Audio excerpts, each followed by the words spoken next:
तो hello everyone, कैसे हैं आप लोग। आई होप आप सभी अच्छे होंगे। तो चलिए आज की इस वीडियो में हम स्टार्ट करेंगे सिमिलैरिटी का प्रॉब्लम सेट का क्वेश्चन नंबर 6। थोड़े इंटरेस्टिंग क्वेश्चंस आपको यहाँ पर प्रॉब्लम सेट्स में मिलने वाले हैं। इसके पहले की 5 क्वेश्चंस की जो भी वीडियोस है वो अपलोडेड हो चुकी हैं। तो अगर अभी तक आपने वो वीडियोस नहीं देखी हैं तो मेक श्योर आप प्लेलिस्ट वाले सेक्शन में जाके वो वीडियोस को प्रॉपरली कंप्लीटली वॉच कर रहे हैं। तो चलिए स्टार्ट करते हैं क्वेश्चन के साथ। इसमें आपको क्या बोला, देखो टीएमएन अगर आप देखोगे तो ये टीएमएन है और डिवाइडेड बाय एसक्यूआर। इनका आपको क्या पूछा है, एरिया पूछा है। अच्छा, एरिया के ना हमारे पास 2 फॉर्मूले, एक प्रैक्टिस सेट 1.1, एक प्रैक्टिस सेट 1.4।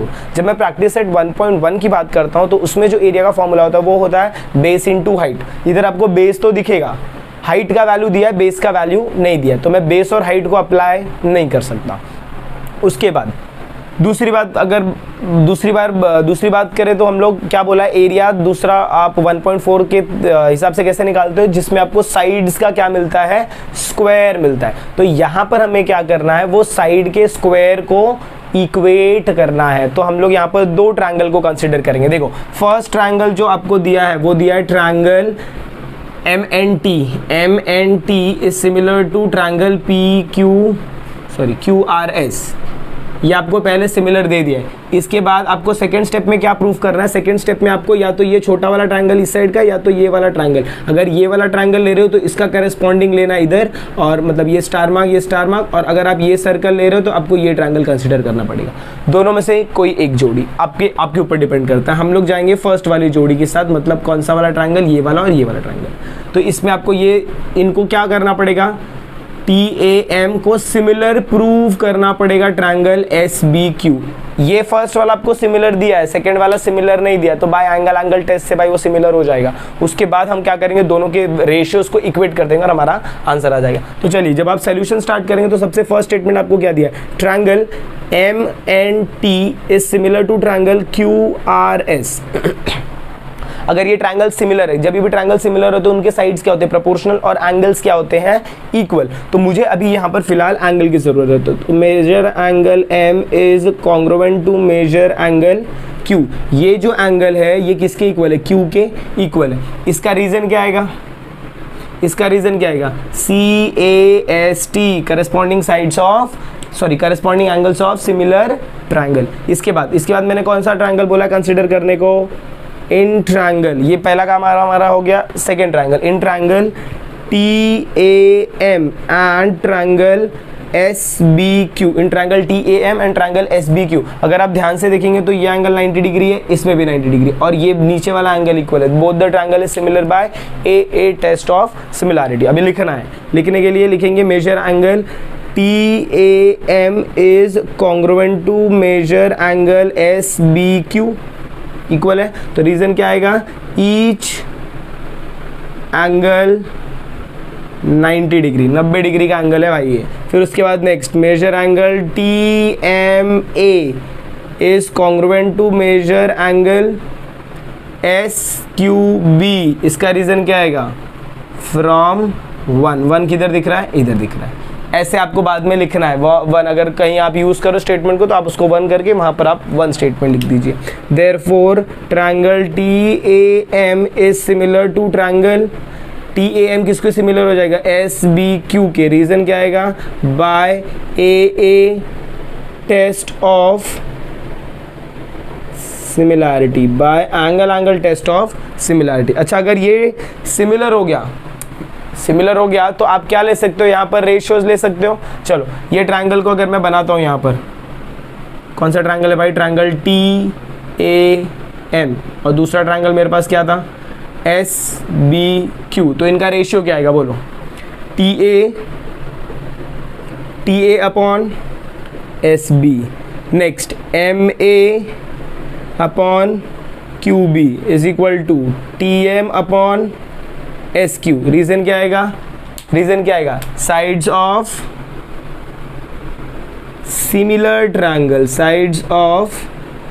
Similar triangle. इसको पुटअप करने का स्टेटमेंट नंबर 2। इसके बाद ये छोटे वाले ट्रायंगल का काम हो गया। इसका काम हो गया ना। अब ये बड़े वाले ट्रायंगल को कंसीडर करो। जब आप बड़े वाले ट्रायंगल को कंसीडर करोगे तो उसमें आपको एरिया नहीं कंसीडर करना है, सॉरी साइड्स को प्रोपोर्शनल नहीं कंसीडर करना है, वहां पर आपको क्या कंसीडर करना है, एरिया कंसीडर करना है।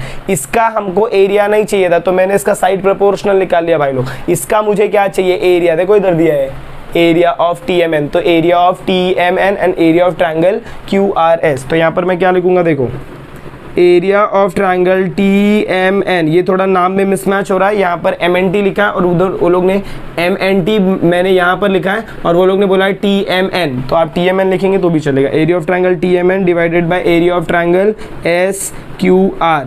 अच्छा, इसका जब मैं साइड का रेशियो लेगा भाई, ये ट्रायंगल सिमिलर है तो मैं कौन सा प्रॉपर्टी लगा सकता हूँ, theorem of area of similar triangle. Similar triangle मतलब आप क्या लेते हो, इसमें साइड्स का स्क्वायर लेते हो। तो यहाँ पर 3 साइड है, TM का स्क्वायर SQ के स्क्वायर के इक्वल होगा, TN का स्क्वायर SR के स्क्वायर के इक्वल होगा और MN, मतलब ये जो आपका स्टेटमेंट आएगा ना ये ऐसा आएगा, TM square upon SQ square is equal to, next value कितना है, TN square upon SR square is equal to, last value कितना है, MN square upon QR square. ये सब मैं इधर लिख सकता हूँ बट इसमें से एक ही लिखेगा। कौन सा लिखेगा बताओ, जो इधर आपको कॉमन दिख रहा है। इधर इसमें ये तीनों में से वहां पर कोई वैल्यू सेम है क्या, एक वैल्यू सेम है, देखो TM square upon SQ square. तो यहाँ पर मैं क्या लिखेगा, TM square upon SQ square. Reason क्या डालूंगा, theorem of area of similar triangle. भाई ये प्रॉब्लम सेट के क्वेश्चन है, दिमाग खाएंगे दिमाग। चलिए इसके बाद कम हो गया क्या, नहीं अभी बाकी है। देखो कैसे, मुझे इसका वैल्यू फाइंड करना ना। अभी area of triangle DMN upon area of triangle SQR is equal to, अब ये TN अपॉन SQ यहाँ पर दिया है क्या, वैल्यू नहीं, इधर तो TA और SB का वैल्यू दिया है। तो ये वाला वैल्यू देखो TA और SB के इक्वल है, तो इसीलिए मैं इसकी जगह क्या लिखूंगा, TA अपॉन SB। या तो आप स्क्वायर ऐसे लिख सकते हो या तो आप क्या लिख सकते हो, ऐसे होल स्क्वायर, ऐसे लिखोगे तो भी चलेगा। इसके बाद फर्दर क्या करेंगे, TA अपॉन SB का वैल्यू आपको कितना दिया है, TA का वैल्यू कितना दिया है 5 और ये वैल्यू दिया है 9, तो दोनों का अगर मैं स्क्वायर निकालूंगा तो मेरा आंसर कितना आएगा 25/9। फिर लास्ट में आपका फाइनल स्टेटमेंट क्या रहेगा, फाइनल स्टेटमेंट क्या रहेगा, देखो इसका एरिया का रेशियो मिल गया, तो area of triangle TMN upon area of triangle TMN upon area of triangle SQR is equal to 25/9। ये आपका रहेगा फाइनल आंसर। आई होप आपको क्वेश्चन समझ में आया। देखिए क्या किया हमने क्वेश्चन में, सबसे पहले हमको ट्रायंगल दिया था, ट्रायंगल में हाइट दिया था बट बेस नहीं दिया था, तो मैंने half into base into height नहीं लगाया। उसके बाद इन्होंने क्या बोला कि ये ट्रायंगल तो भाई सिमिलर है, तो अगर मैं ट्रायंगल को, ये बड़े वाले ट्रायंगल को सिमिलर कर रहा हूँ तो मुझे क्या मिल रहे थे, उनके साइड्स मिल रहे थे ना, बट साइड का वैल्यू मुझे नहीं दिया, मुझे ना ये हाइट का वैल्यू दिया। तो हाइट मुझे कैसे पता चला कि अगर मैं ये दोनों ट्रायंगल को सिमिलर प्रूव करता हूँ तो उसके साइड्स क्या रहते हैं, प्रोपोर्शनल। साइड्स अगर प्रोपोर्शनल है तो ये जो हाइट है, बड़े वाले ट्रायंगल का जो साइड था ना, वो साइड हाइट के इक्वल है कहीं ना कहीं। तो इसीलिए मैंने क्या किया, इसको पहले सिमिलर प्रूफ किया, साइड्स प्रोपोर्शनल लिखा, फिर इसका एरिया लगाया। जब इसका एरिया लगाऊंगा तो यहाँ पर मुझे TM अपॉन SQ स्क्वायर मिलेगा। फिर TM अपॉन SQ किसके इक्वल है, TA अपॉन AB SB के इक्वल है। तो इसकी जगह यहाँ पर मैंने क्या किया, ये वैल्यू को सब्स्टिट्यूट किया, वैल्यू पुटअप किया और आंसर लेकर आया। आई होप आपको क्वेश्चन समझ में आया। Please take a note of this. I hope आपको क्वेश्चन नंबर 6 समझ में आ गया। बहुत ही डिफिकल्ट क्वेश्चन था, थोड़ी कंफ्यूजिंग चीजें जरूर थी, बट अगर आप उसको प्रैक्टिस करते हैं, अच्छे से चीजों को समझते हैं तो बहुत ही सिंपल क्वेश्चन है वो। उसके बाद देखते हैं क्वेश्चन नंबर 7। ये बहुत डायरेक्ट क्वेश्चन है, इसमें थोड़ा सा एक मिसमैच है, उसके बाद आपको कट टू कट समझ में आ जाएगा। देखिए क्या बोला है, फर्स्ट हम गिवन रीड करेंगे, गिवन से आइडिया लगाएंगे कौन से प्रैक्टिस सेट का है ये क्वेश्चन। क्या बोला देखो, A' D' C, इससे कुछ पता नहीं चलेगा, B' E' C, इससे भी कुछ नहीं पता चलेगा। नेक्स्ट लाइन से पता चलेगा, segment DE parallel to side AB, parallel आ गया। पैरेलल आप सिर्फ किस में अप्लाई करते हो, ये डायग्राम आपको किसके जैसा दिख रहा है, ये डायग्राम आपको दिख रहा है BPT थ्योरम के जैसा, बेसिक प्रोपोर्शनैलिटी थ्योरम। वहीं पर आप पैरेलल लाइन यूज करते हो, तो यहाँ पर आप क्या यूज करोगे, बेसिक प्रोपोर्शनैलिटी थ्योरम। अभी ध्यान देना, बेसिक प्रोपोर्शनैलिटी थ्योरम जब आप यूज करते हो तो जो आपके दो पैरेलल लाइंस रहते हैं, इसके एक पैरेलल लाइन के सामने ही जो एंगल रहता है ना, वहीं से आप स्टार्ट करोगे। तो समझो अगर डायग्राम आपको ऐसे दिया हुआ है, तो ये दो पैरेलल लाइन है, इसके सामने कौन सा एंगल है, यहाँ से, तो यहाँ से मेरा स्टार्टिंग होगा। इसमें पैरेलल लाइन इधर है, इसके सामने वाला एंगल इधर है, तो यहाँ से जब मैं स्टार्ट करूंगा तो रेशियो क्या होगा, CD upon DA is equal to CE upon EB। ध्यान से अगर आप देखेंगे तो एक साइड का रेशियो दिया है, दूसरे साइड का आपको रेशियो नहीं दिया भाई। दूसरे साइड का आपको क्या बोला है, ये टोटल वैल्यू दिया है, बीसी का वैल्यू आपको दिया है 6.4। आपको फाइंड क्या करना है, आपको बी फाइंड करना है। तो जो आपको फाइंड करना है आप उसको क्या ले लो, एक्स। अगर इसको एक्स कंसिडर करता हूँ तो टोटल वैल्यू क्या होगा, 6.4 माइनस एक्स। ये कैसे आएगा उसको आपको लिखना पड़ेगा। तो स्टार्टिंग में जब आप स्टार्ट करोगे तो क्या लिखोगे, let B E is equal to x, इसको आपने एक्स ले लिया, therefore BC is equal to BE plus EC। इसका रीजन क्या आएगा, B dash E dash C, ये तो आपको गिवन है। चलो आगे, BC का वैल्यू आपको कितना दिया 6.4, तो यहाँ पर मैं क्या लिखूंगा 6.4। BE का वैल्यू कितना है x, तो यहाँ पर x हो गया। आपको किसका वैल्यू मिलेगा, EC का वैल्यू। तो EC का वैल्यू कितना होगा, ये वैल्यू इधर जाएगा, तो 6.4 minus x is equal to your EC। अब आपको इतना बात समझ में आया। अब इसके बाद मुझे क्या करना है भाई, इसके बाद की कहानी चालू होगी। अब मुझे क्या कंसीडर करना है, ट्रायंगल। तो in triangle CAB, in triangle CAB side क्या पैरेलल है, segment DE is parallel to side AB। ये वाला देखो, ये वाला जो सेगमेंट है ये इसको पैरेलल है, पैरेलल है भाई, पैरेलल है। पैरेलल है तो आप क्या लगा सकते हो, बाय basic proportionality theorem. Therefore ratios बताओ क्या होगी। मैंने क्या बोला, कौन से वर्टेक्स से चालू करना है, पैरेलल लाइन के सामने वाला जो वर्टेक्स है वहीं से स्टार्ट करना है। तो वैल्यू कितना आएगा, CD upon DA is equal to CE upon EB। Reason क्या आएगा, बाय BPT। आपको पूरा लिखना है, बेसिक प्रोपोर्शनैलिटी थ्योरम। अच्छे मार्क्स चाहिए तो पूरा लिखो, नहीं तो फिर बाय शॉर्टकट मारो, मेरे को क्या है। चलो इसके बाद अब ये रेशियोज की वैल्यूज को मुझे पुट अप करना है। CD का वैल्यू देखो मिल रहा है क्या, दिया क्या, यस। BC और CD is one and the same, तो यहाँ पर मैं क्या लिखूंगा 3। DA and AD one and the same, तो यहाँ पर क्या लिखूंगा 5।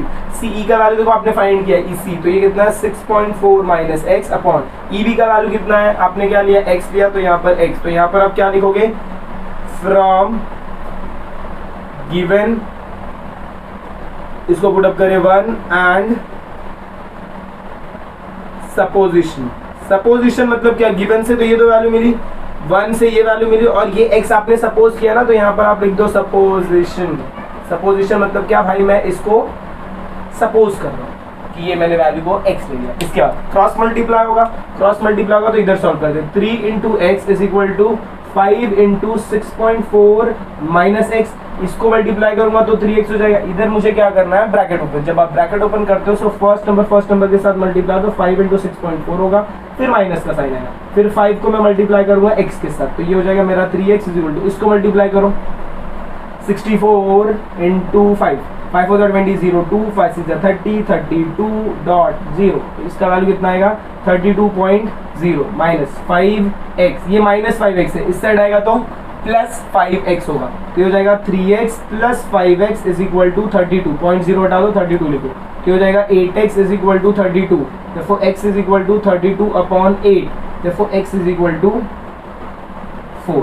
x का वैल्यू आपको कितना मिल गया, 4 मिल गया। इसका मतलब क्या, आपको b का वैल्यू मिल गया, therefore आप क्या लिखोगे, therefore the length of BE is 4 unit. या तो ये आप 4 यूनिट लिखोगे, या तो फिर आप इसको क्या लिख सकते हो 4 centimetre.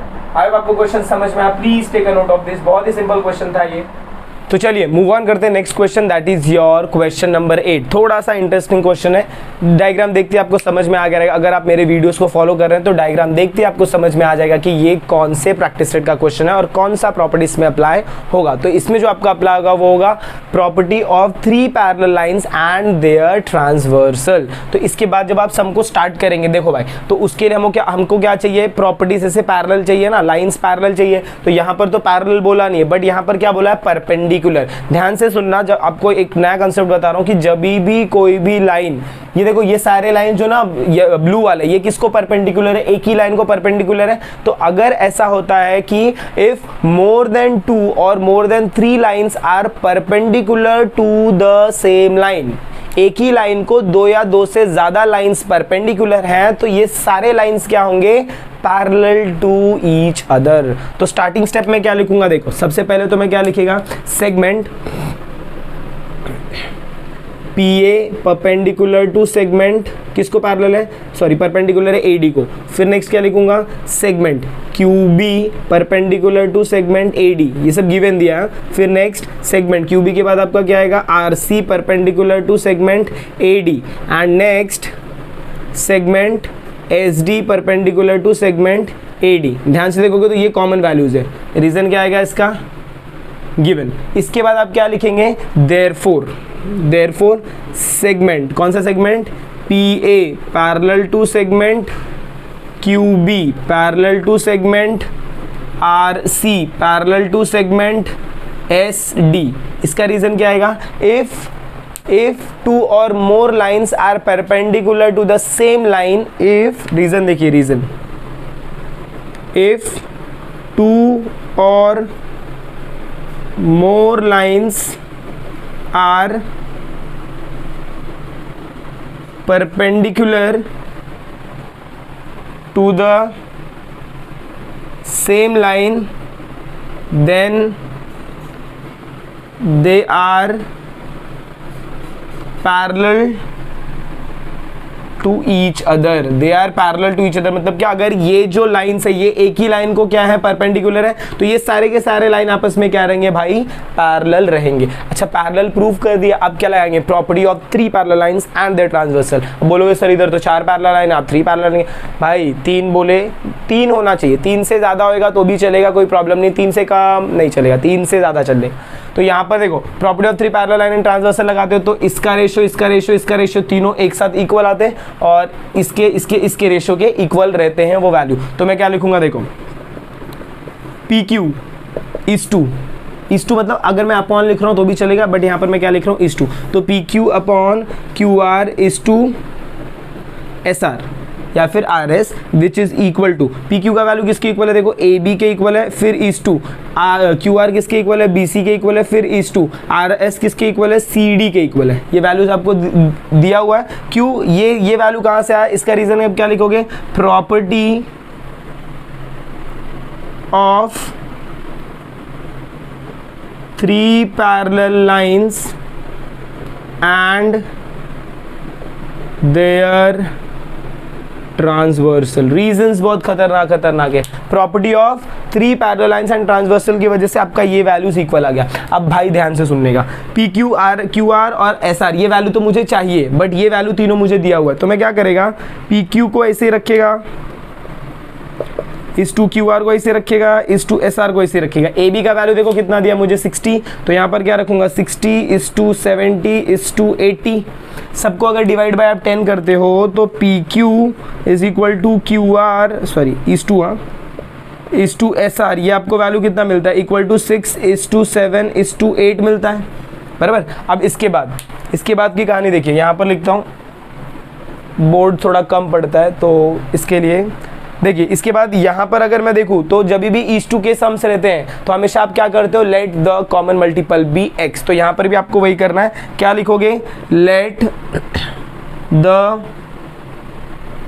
Common multiple be x, let the common multiple be x। अगर आपका कॉमन मल्टीपल x हो रहा है, इसका मतलब PQ का वैल्यू कितना हो जाएगा, 6x, QR का वैल्यू कितना हो जाएगा, 7x, SR का वैल्यू कितना हो जाएगा, 8x। तो यहाँ पर आप क्या लिखोगे, therefore PQ is equal to 6x, QR is equal to 7x, और QR के बाद आपका क्या था, SR is equal to 8x।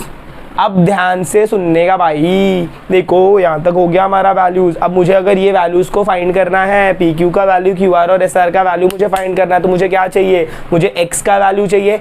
x का वैल्यू किधर से आएगा, चेक करो, ये सब में कुछ ना कुछ एक पॉइंट ऐसा मिसिंग है जो अभी तक हमने हाथ नहीं लगाया। देखो ध्यान से देखो, इसको हाथ नहीं लगाया हमने, बाकी सब वैल्यूज यूज कर लिए हमने।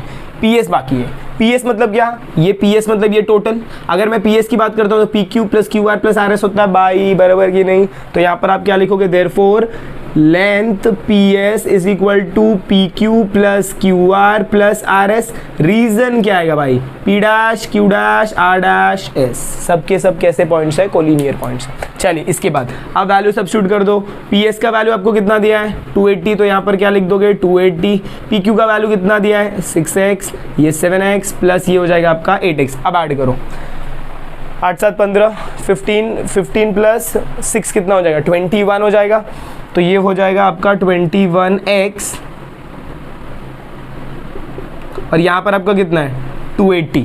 फर्दर सॉल्व आउट करोगे तो ये 280 हो जाएगा divided by 21 is equal to your x। 7 के टेबल में जाता है दोनों, 7 3 जा 7 4 जा, तो ये ऊपर आ जाएगा 40 और नीचे कितना आ जाएगा 3 is equal to your x का वैल्यू आ जाएगा। अब इसको जब आप फर्दर सॉल्व आउट करते हो, यहाँ पर तो आपको क्या मिल गया x का वैल्यू, इसको इसे रहने दो। कुछ शाणे लोग रहेंगे जो इसको डेसिमल में करेंगे, भाई आप कर सकते हो, आपकी मर्जी, बट डेसिमल में मत कन्वर्ट करो। क्यों? क्योंकि यहाँ पर जब आप आगे वैल्यूज निकालोगे ना अपने आप कट आउट हो जाएगा। इतना लीजिए, फिर उसके बाद हम लोग आगे का सेक्शन, इतना स्क्रीनशॉट ले लीजिए।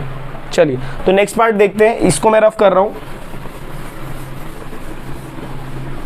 देखिए हमने क्या फाइंड किया, हमको PQ, QR और RS का वैल्यू चाहिए था, ये तीनों का वैल्यू। इसके लिए मुझे X निकालना था, तो X मैंने निकाल दिया। अब मैं क्या लिखूंगा, therefore the value of PQ, QR and RS will be, सबको अलग अलग फाइंड करेंगे। तो पहले आप क्या लिखोगे PQ, तो PQ लिखूंगा इज इक्वल टू 6x है, is equal to 6 into x का वैल्यू कितना है 40/3, 3 1 जा 3 2 जा, इसीलिए बोला था कि उसको डेसिमल में मत करो। तो कितना हो जाएगा 2 into 40 which is equal to your 80। चलिए नेक्स्ट PQ के बाद क्या आता है QR का वैल्यू देखो तो कितना दिया वहाँ पर 7x है, तो यहाँ पर लिख दिया 7x which is equal to 7 into 40/3। इसको आप फर्दर सॉल्व करोगे तो ये कैसे हो जाएगा, कैसे होगा बोलो, होगा क्या आगे सॉल्व? नहीं, तो एक काम करो ना, इसको मल्टीप्लाई करो या फिर इसको 40 को डिवाइड करो 3 से। जब आप 7 4 जा 28 करते हो तो ये 280 हो जाता है, डिवाइडेड बाय 3 करो तो 3 5 जा 15, 3 6 जा 18, 3 7 जा 21, 3 8 जा 24, 3 9 जा 27, 3 9 जा 27 आता है। तो यहाँ पर 1 आएगा, यहाँ पर डॉट 0, 3 3 जा 9, वैल्यू कट करोगे तो 1 आ जाएगा डॉट 0, फिर 3 3 जा, मतलब ये कितना हो जाएगा आपका 93.33 विच इज इक्वल टू 93।